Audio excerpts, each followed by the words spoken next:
ጸበል ተጠምቀን ሳንጨርስ በመሃል ገላችን መታጠብ እንችላለን ወይስ አንችልም?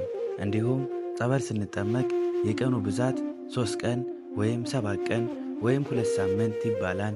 ምክንያቱስ ምንድናቸው የሚለውን እናያለን። የምታውቁት የማያውቁት ይኖራሉና ሼር በማድረግ ለሚቻላችሁ የተዋሕዶ ልጆች በሙሉ አርሱልኝ። ጸበል ተጠምቀን ሳንጨርስ በመሃል ገላችንን መታጠብ እንችላለን ወይስ አንችልም? ጌታችን እንዳስተማረው እኔ ንጹሕ ነኝ እናንተም ንጹሕ ሁኑ ብሎ እኛንም ወደ ተቀደሰው የጸበል ስፍራ ሄደን የምንጠመቅበት አንድም በበሽታ አጋንንትን ለማስወገድና ነፃ ለመሆን ወይም ደግሞ ለበረከት ስለሆነ የጸበሉ አገልግሎትን የተፈለገውን ውጤት ለማግኘት ሕግጋቱን ሥርዓቱን መጠበቅ ይገባናል። በመሆኑም የቆምክበት ስፍራ የተቀደሰች ናት፣ ጫማህንም አውልቅ የተባለው አንድም የልብ ንጽሕና ይመለከታልና ሁለቱም የሰውነት ንጽሕና ይመለከታል። ወደ ጸበል ከመሄዳችን በፊት መጀመሪያ ኃጢአታችን ለካህን መናገር በንስሐ ልታጠብ ይገባል። እንዲሁም የገላ ቆሻሻችን ላብ ደግሞ በውሃ በሳሙና ማጽዳት ያስፈልገናል። ከዚህ አንጻር ወደ ጸበል ከመግባታችን በፊት ንጽሕና ጠብቀን መዘጋጀታችን ግዴታ።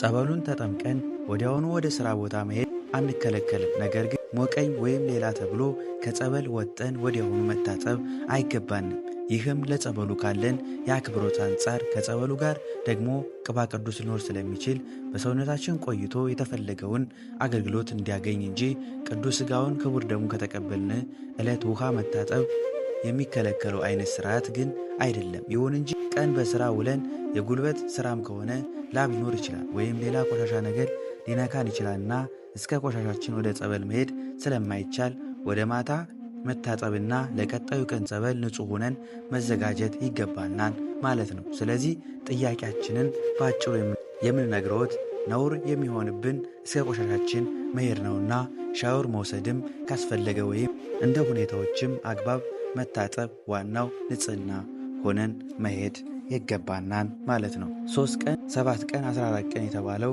የተለያዩ ምክንያቶች ጋር የተያያዘ ምስጢራት ያለው ሲሆን ከዚህም ውስጥ እንዲረዱት ያህል ለምሳሌ 3 ቀን የዮናስ ታሪክ እንደሚነግረን የነነዌ ሕዝቦች 3 ቀን ያለቀሱትና ያዘኑትን ልመና እግዚአብሔር ተቀብሏቸው ከተላከው መቅሰፍት ይልቅ ምሕረት አግኝተዋልና 7 ቀን ደግሞ ሱባኤ ነው። በዚህም ሐዋርያት 2 ሱባኤ ማለት ሲሆን 14 ቀን ደግሞ ጾመውና ጸልየው በ14ኛው ቀን እመቤታችን አግኝተዋታልና 3 ሳምንት ወይም 21 ቀን ደግሞ ለቅዱስ ዳዊት ነቢዩ ናታን ሱባኤ ሰጥቶት 3 ሳምንት ሱባኤ ስጾም ሲጸልይ ሥጋ ቅቤ ወተት በአፌ ባለመግባቱ ሰውነቴ ከሳ በማለቱን ተናግሯል። ከዚህ አንጻር ይህን ሱባኤ ለመዳናችን ለምንፈጽመው የጸበልና የሱባኤ ሥራ ስናመጣው እንደዚህ እንጠቀምበታለን ማለት ሲሆን ይህ የተፈለገው አገልግሎት እስክናገኝ ማለትም 3 ቀን 7 ቀን ወይም ከዚያ በላይ ሊሆን ይችላል። ይህም የንስሐ አባታችን ባዘዙ መሠረት እየተመካከርን የምንፈጽመው ሲሆን በዋናነት ግን አንድ ክርስቲያን ቢያንስ አንዱ ሱባኤ መያዝ ተመራጭ እንደሆነ እንመክራለን ማለት ነው። ወስብሐት ለእግዚአብሔር ወለወላዲቱ ድንግል ወለመስቀሉ ክቡር። ይቆየን። አሜን።